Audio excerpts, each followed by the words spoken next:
ఇప్పుడు రెండవది అయినటువంటి రుద్ర సంహిత ప్రారంభించుకుంటున్నాం. విశ్వోద్భవ స్థితిలయాదిషు హేతుమేకం గౌరీపతిం విదిత తత్వమనంత కీర్తిం మయాశ్రయం విగతమాయ మచించ రూపం బోధస్వరూపమమలం హి శివం నమామి. ఈ జగత్తు యొక్క సృష్టి స్థితి లయములకు కారణమైనటువంటి వాడు, గౌరీదేవికి భర్త అయినటువంటి వాడు, సమస్త తత్వాలను ఎరింగినటువంటి వాడు, అనంతమైనటువంటి కీర్తి కలిగిన వాడు, మాయకు ఆశ్రయమైనటువంటి వాడు, అయినా కూడా మాయ చేత ప్రభావితుడు కానివాడు, మనస్సుచే కూడా ఊహించుటకు శక్యము కానటువంటి వాడు, జ్ఞానస్వరూపుడు, దోషములు లేనటువంటి వాడు అయినటువంటి శివుడికి నమస్కారం. వందే శివం తం ప్రకృతేరనాదిం ప్రశాంతమేకం పురుషోత్తమం హి స్వమాయయా కృష్ణమిదం హి సృష్ట్యా నభవో నభోవ దంతర్బహిరావస్థితో యః. ఆ పరమేశ్వరుడు ఎటువంటి వాడంటే ప్రకృతి కంటే అతీతుడు, ఆది లేనటువంటి వాడు, శాంతస్వరూపుడు, అద్వితీయుడు, పురుషోత్తముడు అయినటువంటి శివుడికి నమస్కారం. ఆయన జగత్తునంతటిని తన యొక్క మాయచేత సృష్టించి జగత్తునకు లోపల బయట ఆకాశంలాగా వ్యాపించి ఉంటున్నాడు. వందేతరస్థం నిజగూఢరూపం శివం స్వతస్రష్టుమిదం విచష్టే జగంతి నిత్యం పరితో భ్రమంతి యస్సన్నిధౌ చుంబకలోహవత్తం. శివుడు ఈ జగత్తును తన స్వరూపము నుండి సృష్టించి సర్వాన్ని వ్యాపించి ఉన్నవాడై తన యొక్క గూఢ రూపమునందు ప్రతిష్ఠితుడై ఉన్నాడు. అయస్కాంత సన్నిధిలో లోహము యొక్క ముక్కలాగా ఈ భువనములు నిత్యము ఆయన చుట్టూ పరిభ్రమిస్తూ ఉన్నాయి. అటువంటి శివుడికి నమస్కారం. వ్యాసమహర్షి అంటున్నాడు, ఒకప్పుడు నైమిషారణ్యంలో శౌనకాది ఋషులు సూతుణ్ణి భక్తితో ఇట్లా ప్రశ్నించారు. చూడండి, ఈ కథ నైమిషారణ్యంలో జరిగినట్టుగా చెబుతున్నాడు. ఇంతకుముందు విద్యేశ్వర సంహిత త్రివేణి సంగమం ప్రయాగలో జరిగింది. అక్కడ శౌనకాది ఋషులు సూతుడిని భక్తితో ప్రశ్నిస్తున్నారు. ఓ సూత పౌరాణిక, ఇంతవరకు నువ్వు చేసినటువంటి విద్యేశ్వర సంహిత ప్రసంగాన్ని మేము విన్నాం. శంకర దివ్యగాథ శ్రవణపేయంగా ఉంది. మాకు సంపూర్ణంగా చెప్పు. ఆయన నిర్గుణుడే అయినా కూడా సగుణుడు ఎలా అయినాడు? ఆయన అవ్యక్త రూపం ఎలాంటిది? స్థితికాలంలో ఆయన కార్యనిర్వహణ ఎలా ఉంటుంది? అంటే ఈ సృష్టిని రక్షించే సమయంలో. లయకాలంలో ఆయన క్రీడ ఎటువంటిది? ఆయన ఎలా ప్రసన్నుడవుతాడు? ఆయన యొక్క ఆవిర్భావాన్ని, ఉమాదేవి యొక్క ఆవిర్భావాన్ని, వారి యొక్క వివాహాన్ని, వారి యొక్క గృహస్థాశ్రమ గాథలని, లీలా విశేష వైభవాలను, ఇంకా నీకు తెలిసినటువంటి విశేషాలు కూడా సవిస్తరంగా మాకు చెప్పు అని వాళ్ళు ప్రార్థించారు. అప్పుడు ఆ మహర్షుల యొక్క శ్రద్ధకి ప్రీతి చెందినటువంటి సూతుడు, ఓ మహర్షులారా, శివుడి యొక్క కళ్యాణగాథలు గంగాజలం వలె స్వచ్ఛంగా ఉంటాయి. ఆవగింజ చిన్నదే అయినా దాని యొక్క గంధం నీటిలో ఉన్నటువంటి బురదను కూడా తొలగించి ఎలా శుద్ధి చేస్తుందో, ఆవగింజ కాదు ఇండుప గింజ అన్నాడు. అంటే బహుశా నీటిలో మొలిచే మొక్క అయి ఉంటుంది అది. అలాగే శివుడి యొక్క గాథలు మనోమాలిన్యాన్ని కూడా తొలగిస్తాయి. ఒకప్పుడు విష్ణు భగవానుడు ప్రేరితుడైనటువంటి నారద మహర్షి తన తండ్రి అయినటువంటి బ్రహ్మదేవుడి దగ్గరికి వచ్చి జిజ్ఞాసతోటి మీరుడైనటువంటి ప్రశ్నలనే అడిగాడు. అప్పుడు బ్రహ్మదేవుడిచ్చినటువంటి సమాధానాన్ని మీకు ఇప్పుడు నేను చెబుతాను అని సూతుడు అంటున్నాడు. అన్నీ కూడా గతంలో జరిగిన సంవాదాలే మళ్ళీ మహాత్ములు చెబుతూ ఉంటారు.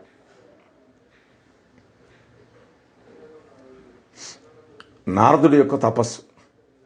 ఒకప్పుడు బ్రహ్మమానస పుత్రుడు మునిశ్రేష్ఠుడు అయినటువంటి నారదుడు తపస్సు చేయాలి అనేటువంటి ఒక గొప్ప నిష్ట కలిగి హిమాలయ పర్వత భూముల మీద అన్వేషిస్తే ఆయనకి ఒక పరమ సుందరమైనటువంటి గుహ కనపడింది. దాని దగ్గరికి గంగా నది ప్రవహిస్తుంది. ఆ గుహ దగ్గరే. ఆ ప్రదేశం నాకు బాగా అనుకూలంగా ఉంటుంది అని ఆలోచించి ఆ నారద మహర్షి దృఢమైనటువంటి ఆసనబద్ధుడై ప్రాణాయామం చేసి మౌనంగా దీర్ఘకాలం తపస్సు చేయటం చేశాడు. అతని యొక్క తీవ్ర తపోనిష్టకి స్వర్గాధిపతి అయినటువంటి ఇంద్రుడి యొక్క మనస్సు భయంతో నిండిపోయింది. తనకు పదవీ భ్రష్టత్వం సంప్రాప్తిస్తుందేమో అనేటువంటి అనుమానంతో నారదుడి యొక్క తపస్సును భగ్నం చేయమని మన్మధుణ్ణి స్మరించాడు. వెంటనే అక్కడికి వచ్చాడు ఆ కందర్పుడు. రాగానే దేవేంద్రుడు అంటున్నాడు, మిత్రమా, నా రాజ్యం యొక్క సుస్థిరత్వం నీ మీదే ఆధారపడి ఉంది. హిమాలయ పర్వతాల్లో ఆ నారదుడు, ఆ బ్రహ్మమానసపుత్రుడు, ఆ దేవర్షి దుస్సహమైనటువంటి తపస్సులో మునిగి ఉన్నాడు. ఎట్లాగైనా సరే నువ్వు వెళ్ళి ఆ తపస్సుకు విఘ్నం కలిగించు అన్నాడు. వెంటనే ఈయన పొంగిపోయినాడు. మన్మథుడు అదెంత పని అని దర్పంతో కందర్పుడు తన వెంట వసంతుణ్ణి పెట్టుకున్నాడు. బయలుదేరాడు. ఇద్దరు కలిసి నారద మహర్షి తపస్సు చేసుకుంటున్నటువంటి ఆ పవిత్రమైన భూమికి వచ్చి అక్కడ తమకున్నటువంటి నేర్పుని, చాతుర్యాన్ని, కళా ప్రావీణ్యాన్ని, మాయలను ప్రదర్శించారు. అక్కడ పువ్వుల యొక్క నుంచి ఉద్భవించినటువంటి తేనెని కాల్వలలో ప్రవహింపజేశారు. రాలినటువంటి పుష్పాల యొక్క పరాగపు రాసులతోటి, నానా విధమైనటువంటి పుష్ప పరిమళాలతోటి, ఆ భ్రమరముల యొక్క ఝంకారాలతోటి, అలాగే చిలుకలు, పికములు, పికం అంటే కోయిల, ఆ పక్షుల యొక్క కలకల రావాలతోటి, అంగనామణుల యొక్క కిలకిలలతోటి, సెలయేరుల యొక్క గలగలలతోటి ఆ వనమంతా కూడా 4 రకాల వాద్య సమ్మేళనాలతోటి, నాట్యమేళంతో మహోత్సవంగా సాగిపోతూ ఉన్నటువంటి అద్భుతమైనటువంటి నర్తన మంటపంలాగుంది అది. అక్కడ మన్మథుడి యొక్క ప్రతాపం వెల్లివిరుస్తోంది. కానీ నారదుడు ధీమంతుడై, ధీరుడై, ఎటువంటి వికారాన్ని పొందకుండా తన యొక్క తపస్సును కొనసాగిస్తూనే ఉన్నాడు. వీళ్ళు ఎన్ని ఆటలాడుతున్నా ఆయన ఏం పట్టించుకోవాలి. కానీ మన్మథుడు అప్పుడు అహంకారానికి దూరమైనాడు. అహంకారాన్ని విడిచిపెట్టాడు. తన యొక్క బాణాలని, అంటే పుష్పబాణాలని, చెరకు వింటిని విడిచిపెట్టాడు. వెంటనే పరాజయ భారంతో తనను పంపించినటువంటి దేవేంద్రుడి దగ్గరికి వెళ్ళాడు. సూతుడు అంటున్నాడు, ఓ మహర్షులారా, ఆ స్థలంలో మన్మథుడి యొక్క ప్రభావం నిరుపయోగం. ఎందుకో తెలుసా? ఈశ్వరుడు ఉగ్ర తపస్సు చేసి మన్మథుడిని దహించినటువంటి స్థలం అది. అది నారదుడు గొప్ప కాదు. అందుకనే స్థలమాహత్యం. సాక్షాత్తు ఈశ్వరుడు తపస్సు చేసి మన్మథుడిని దహించినటువంటి స్థలం. ఆ మన్మథుడు అలా అమరాధిపతిని చేరుకొని నారదుడి యొక్క ప్రభావాన్ని విన్నవించి, అయ్యా నా వల్ల కాలేదు, నేను ఓడిపోయినాను అని తన స్వస్థలానికి వెళ్ళిపోయాడు వసంతుడిని వెంట పెట్టుకొని. అప్పుడు అమరాధిపతి ఇంద్రుడు మనస్సులోనే నారదుడిని ప్రశంసించాడు. ఈశ్వరానుగ్రహం వల్ల నారదుడు మరికొంతకాలం తన తపస్సుని కొనసాగించాడు. ఇక పూర్ణత్వం లభించిందనేటువంటి విశ్వాసంతో తపస్సును విరమించాడు.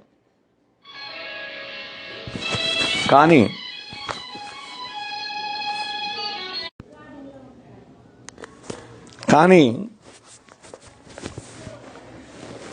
నారదుడు శివమాయా మోహితుడై మన్మథుని మీద విజయం తన ప్రభావమే అని భ్రమపడ్డాడు.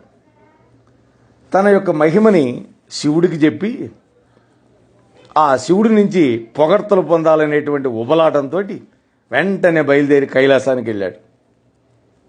రుద్రుడికి నమస్కారం చేశాడు. తన యొక్క విజయగాథను ఉత్సాహంగా వినిపించాడు. మనం కూడా అంతే కదా, ఏదైనా జీవితంలో సాధిస్తే 10 మందికి చెప్పుకుంటాం. అది మానవ సహజం. అటువంటి లక్షణం దేవర్షి అయినటువంటి నారదుని కూడా విడిచిపెట్టల. అది దానిని విన్నాడు రుద్రుడు, చిరునవ్వు నవ్వాడు. అలా వివేకాన్ని కోల్పోయినటువంటి నారదుడితోటి, వత్సా నారదా, నీవు ప్రాజ్ఞుడివి, ధన్యుడివి, ఈ విషయాన్ని ఇతరుల వద్ద చెప్పద్దు. ఎంత దయామయుడో చూడండి. పరిహాసపాత్రుడు అవుతావు, నీలోనే రహస్యంగా దాచుకో, విష్ణువు వద్ద అస్సలు ఈ ప్రసంగం చేయొద్దు అని పలుమార్లు హెచ్చరించాడు. కానీ నారదుడు చెవిని పెట్టల. మునులారా, భావి కర్మ చాలా బలీయమైనది. కర్మ ఎప్పుడు కూడా ఈశ్వరుడి యొక్క ప్రేరితమే. కర్మ ప్రేరితుడైనటువంటి ఆ నారద మహర్షి బ్రహ్మలోకానికి వెళ్ళాడు. తన తండ్రి అయినటువంటి బ్రహ్మదేవుడికి నమస్కారం చేసి తన యొక్క కామ విజయ గాథను వినిపించాడు. ఆ బ్రహ్మ ఆ మాటలు విని శంకరుణ్ణి మనసులో స్మరించి యథార్థాన్ని గ్రహించాడు. నాయనా, ఆ రుద్రుడు చెప్పినట్లే ఈ వృత్తాంతాన్ని ఇతరులెవ్వరి దగ్గర బహిరంగ చెప్పొద్దు అని తన కుమారుణ్ణి కోరాడు. కానీ మాయాప్రభావితుడైనటువంటి నారదుడు తన తండ్రి మాటను కూడా పెడచెవిన పెట్టాడు. వెంటనే విష్ణుమూర్తి దగ్గరికి వెళ్ళాడు. నారాయణుడు సర్వం తెలిసిన వాడే అయినా కూడా నారదుడికి స్వాగత సత్కారాలు చేశాడు. నారదా, నీ రాకలో ఉన్నటువంటి ఆంతర్యం ఏమిటని ప్రశ్న వేశాడు తెలియనట్టుగా. ఆయన సర్వజ్ఞుడు, కామ విజయ గర్వితాహంకార వర్ధితుడైనటువంటి నారదుడు యథావత్తుగా, అంటే మొత్తం ఉన్నది ఉన్నట్లుగా తన యొక్క కామ విజయ గాథనంతా వర్ణించి చెప్పాడు. అప్పుడు సత్యాన్ని ఎరిగినటువంటి పద్మనాభుడు చమత్కారంగా అన్నాడు, ఓ నారద మహర్షి, నీవు బ్రహ్మజ్ఞాన కళానిధివి కదా. భక్తి జ్ఞాన వైరాగ్యాలు లేని వాళ్ళని అరిషడ్ వర్గాలు బాధ పెడతాయి. కానీ నీ వంటి నైష్టిక బ్రహ్మచారిని, జన్మ ప్రవృత్తి వికారాలు లేనటువంటి వాణ్ణి ఆ అరిషడ్ వర్గాలు బాధ పెట్టలేవు. నీకు కామ వికారం లేదు, ఉండదు కదా, ఉండకూడదు, ఉండదు అన్నాడు. ఆ హరి యొక్క పలుకులలోని ఆంతర్యాన్ని గ్రహించలేకపోయాడు నారదుడు. మరింత గర్వంతో లోక సంచారానికి బయలుదేరాడు. నారదుడికి తత్వజ్ఞానాన్ని ఉపదేశించాలనేటువంటి సంకల్పం కలిగింది. ఎవరికి? మాయా విశారదుడైనటువంటి విష్ణుమూర్తికి. వెంటనే ఆ మహర్షి వెళ్లే మార్గంలో ఒక సుందర నగరాన్ని సృష్టించాడు. అది వైకుంఠాన్ని మించి ఉంది. ఆ నగరాన్ని శీలనిధి అనేటువంటి రాజు ప్రజారంజకంగా పరిపాలిస్తూ ఉన్నాడు. ఆ సమయంలో సకల సౌందర్యనిధి అయినటువంటి తన కుమార్తెకు స్వయంవరాన్ని ప్రకటించాడు ఆ శీలనిధి మహారాజు. ఆ వార్త విని ఎంతో ఉత్సాహంతో వచ్చినటువంటి నానాదేశ నరేంద్ర మండలితో శోభిస్తూ ఉన్నటువంటి ఆ నగరం నక్షత్ర సమూహంతో ప్రకాశిస్తున్నటువంటి ఆకాశంలాగా కన్నుల పండుగగా ఉంది. ఆ వార్త విన్నాడు నారదుడు. మోహపరవశుడై ఆ రాజుగారి ద్వారాన్ని సమీపించాడు. మహర్షి యొక్క రాకని అక్కడుండేటువంటి ద్వారపాలకులు రాజుగారికి చెప్పారు. వెంటనే మహారాజు తానే స్వయంగా వచ్చాడు. అర్ఘ్యము పాద్యము రెండూ ఇచ్చి పూజించాడు. లోపలికి తీసుకొచ్చి తన మందిరంలో రత్న సింహాసనం మీద కూర్చోబెట్టాడు. తన కుమార్తె అయినటువంటి శ్రీమతిని పిలిచాడు. ఆమె పేరు శ్రీమతి. ఆమె యొక్క చేతిని ఆమె చేత మునికి ముందు నమస్కారం చేయించాడు కూతుర్ని పిలిచి. ఆ తర్వాత మునీంద్ర, సకల శుభలక్షణ లక్షితాంగి అయినటువంటి నా కుమార్తెకి రేపే స్వయంవరం ప్రకటించాను. త్రికాలజ్ఞులైనటువంటి మీరు ఆమె యొక్క భావి శుభాన్ని చెప్పండి అని కోరాడు. మోహినీ దేవతను మించినటువంటి అందచందాలతో అలరారుతూ ఉన్నటువంటి ఆ సన్నుతాంగిని, ఆ సుందరాంగిని చూసి నారదుడు మన్మథ వికారానికి గురైనాడు. ఆమెను తానే పొందాలి అనుకున్నాడు. రాజా, ఈమె జాతకం మంచిది, ఈమె భవిష్యత్తు చాలా గొప్పగా ఉంది. ఈమె కాలు పెట్టిన చోట సిరి సంపదలు పుడతాయి. సర్వసమర్థుడు భర్త అవుతాడు. జ్ఞాన వైరాగ్య సంపన్నుడాయన కాబోయే భర్త. లోకాలన్నిటినీ జయించినటువంటి వీరుణ్ణి, జయించినటువంటి మేటి వీరుడు ఈమెకు పతి అవుతాడు. అంటే లోకాలన్నిటినీ జయించిన వాడెవరు? ఇంద్రుడు. ఇంద్రుడిని కూడా జయించాడు కదా. అందుకని తన్ను దృష్టిలో పెట్టుకొని ఈ మాటలన్నీ చెప్పాడు. భక్తి, జ్ఞానం, వైరాగ్యం ఈ మూడు ఆయనకు ఉన్నాయి. కాముణ్ణి జయించాడు. ఇంద్రుడు ఓడిపోయినాడు ఈయన దెబ్బకి. ఇలా చెప్పి తన దారిని తాను వెళ్ళి ఆమెను ఎట్లా పొందాలా అని ఆలోచన చేయడం మొదలుపెట్టాడు. ఆలోచిస్తే మునికి ఒక ఉపాయం స్ఫురించింది. ఆడవాళ్ళకి సౌందర్యం చాలా ప్రీతికరమైంది కాబట్టి మంచి సౌందర్యవంతుడైనటువంటి పురుషుణ్ణి స్త్రీలు వరిస్తారు అని లోకానుభవ సిద్ధమైనటువంటి మాట కదా. కాబట్టి త్రైలోక్య మోహనాంగుడు విష్ణువు కదా. కాబట్టి ఆ రూపాన్ని కనుక నేను పొందితే స్వయంవరంలో ఆమె నన్ను వరించడం తథ్యం అని భావించి విష్ణులోకానికి వెళ్ళాడు. వెళ్ళి ఏకాంతంలో విష్ణువుతోటి తన మనస్సులో భావాన్ని వెల్లడించి, స్వామి, మీ యొక్క హరి రూపాన్ని నాకివ్వు అని ప్రార్థించాడు. హరి రూపం, హరి అన్నా, విష్ణువన్నా, నారాయణుడన్నా అన్నీ ఆయనకే పర్యాయ పదాలు. శంకరుడి యొక్క మాయను ఎరిగినటువంటి విష్ణువు శ్రేష్ఠుడైనటువంటి వైద్యుడు రోగి యొక్క హితాన్ని కోరినట్లుగా, హితాన్ని చేకూర్చినట్లుగా నీకు నేను హితాన్ని సమకూరుస్తాను అని మనస్సులో అనుకొని నారదుడికి హరిముఖం ఇచ్చాడు. తన ముఖం ఇచ్చాడు. హరి హరి అంటే తర్వాత వస్తుంది అర్థం ఏంటో, కొంచెం ఆగండి.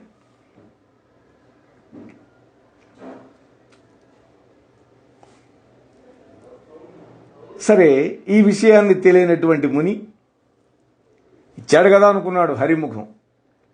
హరి అంటే కోతి అని అర్థం ఉంది. అందుకని హనుమంతుడిని సుందరకాండలో అనేక సార్లు హరిసత్తమా అని సంబోధిస్తుందమ్మ.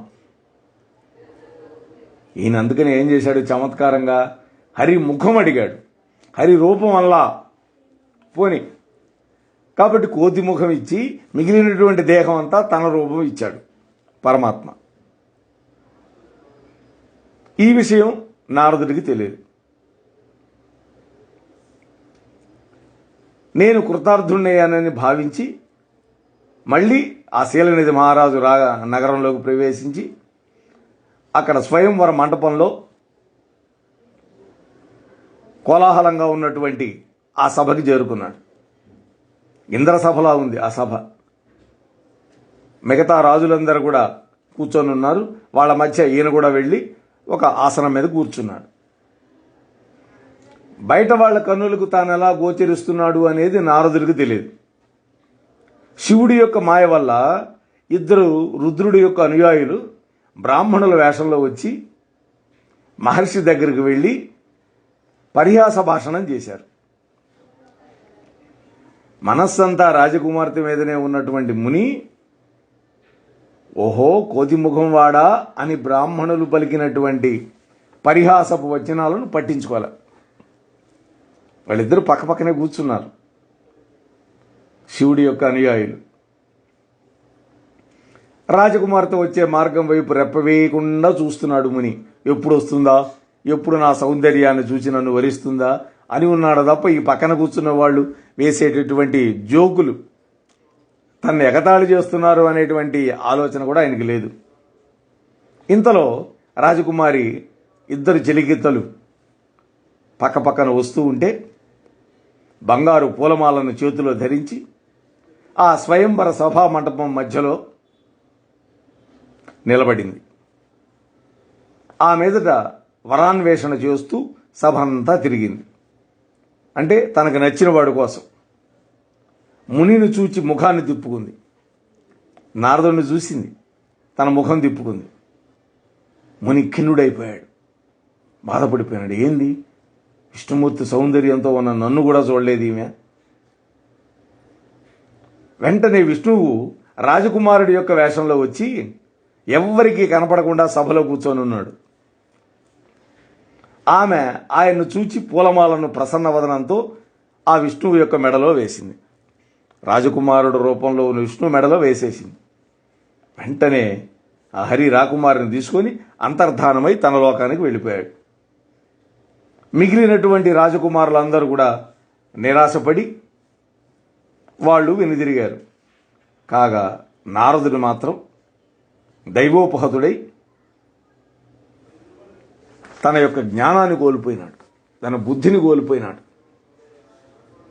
అప్పుడు జ్ఞాన విశారదులైనటువంటి ఆ రుద్రుడి యొక్క అనుచరులు బ్రాహ్మణ రూపంలో పక్కనే ఉన్నారని చెప్పుకున్నాం కదా, వాళ్ళిద్దరు కూడా ఈ మదనజ్వర పీడితుడైనటువంటి నారదుడి దగ్గరికి వచ్చి, ఓ నారద,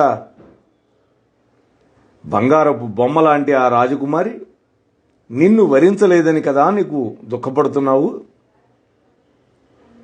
కోతిముఖం వాడమైనటువంటి నిన్ను ఆ అందగత్తె ఎలా వరిస్తుందని నువ్వు అనుకున్నావు అని ఎత్తుపొడిచారు. వాళ్ళ యొక్క వచనాలు విని ముని ఆశ్చర్యచకితుడైనాడు. వెంటనే తన ముఖాన్ని అక్కడే ఉన్నటువంటి జలంలో చూసుకున్నాడు, ఒక కొలనులో. వాళ్ళ యొక్క పలుకులు సత్యమే అయినా కూడా దురాగ్రహంతో, వరి మీరిద్దరూ బ్రాహ్మణుడైనటువంటి నన్ను పరిహసించారు, కాబట్టి దీనికి ప్రతిఫలంగా మీరు కూడా బ్రాహ్మణులై జన్మించి రాక్షస రూపాన్ని పొందుతారు అని శాపం పెట్టారు. వాళ్ళిద్దరూ ఎవరని మీరు అనుకుంటున్నారు? వాళ్లే రావణుడు, కుంభకర్ణుడు. వాళ్ళు బ్రాహ్మణులే. ఎందుకని? బ్రహ్మ నుంచి వాళ్ళు 4వ తరం వాళ్ళు. అంతటా ఆ రుద్రుడి యొక్క అనుచరులు ఇద్దరు కూడా జరిగిందంతా శివుడి యొక్క ఇచ్ఛగా భావించి ఉదాసీనులై రుద్రలోకానికి వెళ్ళిపోయారు. సూత మహాముని అంటున్నాడు ఋషులతోటి, ఓ మహర్షులారా, ఆ విధంగా నారదుడు శివమాయా మోహితుడై విష్ణువు యొక్క కపట బుద్ధిని గ్రహించి కోపంతో తగిన గుణపాఠం చెప్పాలనే ఉద్దేశంతో నేరుగా విష్ణులోకానికి వెళ్ళిపోయాడు. వెళ్ళి కోపంతో నిందావచనాలు పలికాడు. ఓ హరి, నీవు కపటివి, విశ్వమోహనుడివి, పరుల యొక్క ఉత్సాహాన్ని సహించే గుణం నీలో లేదు, నువ్వు మహామాయావివి. పూర్వం మోహిని రూపంలో అసురులకు అమృతం దక్కకుండా చేశావు. క్షీరసాగర మథన సమయంలో కాలకూట విషాన్ని నీలకుంఠుడు భక్షించకుండా ఉంటే నీ పీడ లోకాలకు విరగడైపోయి ఉండేది. బా, ఎంత గొప్ప మాట మాట్లాడాడు చూడండి, కోపంతో. అంటే మాయామోహితుడై మాట్లాడాడు ఇవన్నీ కూడా. అంతేకాదు, ఆయన నిన్ను స్వతంత్రుడిగా నియమించాడు. విప్రుడనైనటువంటి నన్ను నీవు పరిహాసపాత్రుని చేశావు. నీకు తగనటువంటి పని, ఇటువంటి పని తిరిగి చేయకుండా నీకు తగిన శిక్ష వేస్తాను. నువ్వు కూడా భూలోకంలో మనుష్యుడివై జన్మించి నాలాగే స్త్రీ వ్యామోహంతో, వియోగంతో బాధపడతావు. వానరులు నీకు సహాయకారులు అవుతారు. ఎందుకని? కోతి ముఖం నాకు ఇచ్చావు కదా.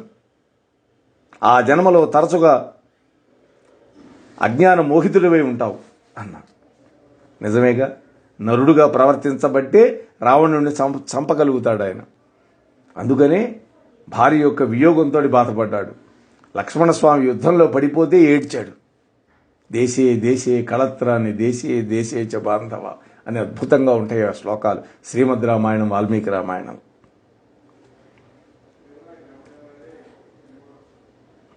అప్పుడు విష్ణుదేవుడు పుట్టుకలేనటువంటి శివమాయను ప్రశంసించాడు. నారదుని యొక్క శాపాన్ని రాగద్వేషాదులు లేకుండా స్వీకరించాడు. వెంటనే నారదుడిని ఆవహించినటువంటి శివమాయ తొలగిపోయింది.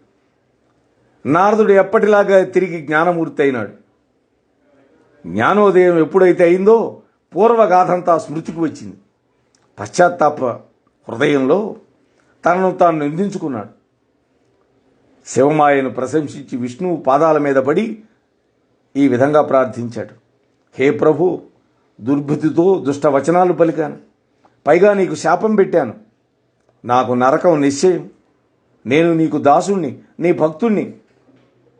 ఈ నరకాన్ని తప్పించుకునే ఉపాయం నాకు చెప్పండి అని ప్రార్థించాడు. అప్పుడు విష్ణువు నారదుడిని పైకి లేపి నారదుడి యొక్క శిరస్సుని పుత్రవాత్సల్యంతో నిమిరి కరుణతోటి, వత్సా దుఃఖించద్దు, నీవు నా భక్తులలో శ్రేష్ఠుడివి, నాకు అత్యంత ఇష్టుడివి. నీకు నరకం సంప్రాప్తం కానే కాదు. శివుడు నీకు సర్వ మంగళాలను అనుగ్రహిస్తాడు. అంతా శివుడి యొక్క ఇచ్చే. ఆయనయే పరబ్రహ్మం, ఆయనయే పరమాత్మ, ఆయనయే సచ్చిదానంద స్వరూపుడు. ఆయనయే త్రిమూర్తుల యొక్క రూపంలో ఉంటాడు. ఆయన సర్వసాక్షి. నీకు సర్వ పాప క్షయం అవుతుంది. భుక్తి ముక్తిదాయకమైనటువంటి ఒక ఉపాయాన్ని చెబుతాను, విను. నువ్వు సర్వదా శివుడి యొక్క కీర్తిని గానం చేయి. వారణాసి నగరానికి వెళ్ళి విశ్వేశ్వరుణ్ణి సందర్శించు. మృత్యుంజయుని యొక్క గుణగణాలను గానం చేయి. అక్కడ నీకు అన్నీ కూడా శుభాలే కలుగుతాయి. ఆ పైన నా ఆజ్ఞానుసారంగా బ్రహ్మలోకానికి వెళ్ళి నీ తండ్రి అయినటువంటి బ్రహ్మదేవుణ్ణి సందర్శించు. ఆయన నీకు శివమహాత్యాన్ని చెబుతాడు. నీ యొక్క పాపాలన్నీ కూడా క్షయమైపోతాయి అని విష్ణుమూర్తి బోధించాడు. అప్పుడు సూతుడు అంటున్నాడు, ఓ మహర్షులారా, విష్ణువు యొక్క ఉపదేశానుసారంగా నారద మహర్షి భూలోకంలో ఉన్నటువంటి శైవ క్షేత్రాలన్నింటినీ కూడా ప్రీతితోటి సందర్శిస్తూ ఆ క్షేత్రాల యొక్క మహిమలను విని పరవశిస్తూ గానం చేసుకుంటూ కాశీనగరానికి వచ్చాడు. దివ్యజ్ఞాని అయినటువంటి ఆ నారదుడు భూలోకంలో శివక్షేత్ర దర్శనం చేస్తున్నాడని విని ఆ రుద్రుడి యొక్క అనుయాయులైనటువంటి ఆ ఇద్దరు బ్రాహ్మణులు కాశీక్షేత్రంలో నారద మహర్షిని కలిశారు. ఆ దేవమునికి తల వంచి నమస్కారం చేశారు. ఆయన యొక్క పాదాలు పట్టుకుని అనుగ్రహంతో శాప విముక్తిని ప్రసాదించమని వేడుకున్నారు. నారదుడు కూడా వాళ్ళిద్దరి యందు ఆదరం కలిగిన వాడై, ఓ మహాదేవుడి యొక్క అనుచరులారా, మీరు సత్పురుషులు, అంతా శివుడి యొక్క ఇచ్ఛ ప్రకారంగా జరిగింది. నన్ను కూడా మీరు క్షమించాల్సి ఉంటుంది. నా శాపం ఇలా ఫలిస్తుంది. మీరొక మునిశ్రేష్ఠుడైనటువంటి బిడ్డలై పుట్టి బల శౌర్య ప్రతాప యశో విరాజితులై రాక్షసులందరికీ ప్రభువులవుతారు. శివభక్తులై విష్ణువు చేతిలో మీరు హతులవుతారు. తిరిగి మీ లోకానికి చేరుకుంటారు అని శాప మోక్షాన్ని అనుగ్రహించాడు. నారదుడి యొక్క ఆదరవాక్కులను సంతసించి ఆ రుద్రుడి యొక్క అనుచరులు తమ యొక్క స్వస్థానానికి తిరిగి వెళ్ళారు. జయ విజయులే రావణ కుంభకర్ణులుగా పుట్టినట్టు ఒక ఐతిహాస్యం. ఇది శివపురాణం చెప్పేటటువంటి మాట. నారదుడు కూడా కాశీనగరంలో అన్ని స్థలాలను చూసి దర్శించి గంగా తీరంలో ఉన్నటువంటి స్నానఘట్టాలలో తీర్థ స్నానం చేసి విశ్వేశ్వరుణ్ణి సందర్శించి ఆ విశ్వేశ్వరుణ్ణి నోరారా కీర్తించి పరమానందంతో శివుడి యొక్క తత్వాన్ని తెలుసుకోగోరి బ్రహ్మలోకానికి వెళ్ళాడు. విష్ణుమూర్తి యొక్క ఆదేశానుసారం అక్కడ బ్రహ్మదేవుణ్ణి దర్శించాడు, స్తోత్రం చేశాడు. అక్కడ నమ్రతగా తండ్రితో అంటున్నాడు, హే తండ్రి, నీవు స్రష్టవు, అంటే అన్నీ తెలిసినటువంటి వాడివి. నేను గతంలో నీ అనుగ్రహంతో విష్ణువు యొక్క కథలు విన్నాను. ఇప్పుడు శివుడి యొక్క గాథలను, శివుడి యొక్క తత్వాన్ని గురించి చెప్పండి. శివుడు సగుణుడు, నిర్గుణుడు ఎట్లా అయినాడు? సృష్టి, స్థితి, ప్రళయకాలంలో ఆయన లీలా విలాసం ఎలా ఉంటుంది? ఆయన ఎలా ప్రసన్నుడవుతాడు? ఆయన ఏ ఫలాలను ఇస్తాడు? త్రిమూర్తుల యొక్క పుట్టుక, ఉమ యొక్క ఆవిర్భావం, ఉమాదేవి యొక్క వివాహగాథ, ఉమా అంటే పార్వతీదేవి, అలాగే వారి యొక్క గార్హస్థ్య జీవితాన్ని, ఇతర గాథలను చెప్పండి అని అడిగారు. ఇందాక ఋషులు సూతుడిని ఏ ప్రశ్నలు వేశారో అవే ప్రశ్నలు నారద మహర్షి తన తండ్రి అయినటువంటి చతుర్ముఖ బ్రహ్మను అడిగాడు. అప్పుడు ఆనందపడినటువంటి ఆ బ్రహ్మదేవుడు మరి ఆ విష్ణుమూర్తి యొక్క జనన గాథ తదితర విశేషాలన్నీ కూడా మనకి వినిపిస్తూ ఉన్నాడు. మరి ఏ విధంగా వినిపించాడు అవన్నీ కూడా శివుడి యొక్క దివ్యానుగ్రహంతో రేపు మీతో పంచుకునే ప్రయత్నం చేస్తాను. అంతవరకు స్వస్తి. మోహనవాణి తెలుగు పోడ్కాస్ట్ ఛానల్ని లైక్, షేర్, సబ్స్క్రైబ్ చేయండి. ప్రక్కనున్న గంటను మ్రోగించండి.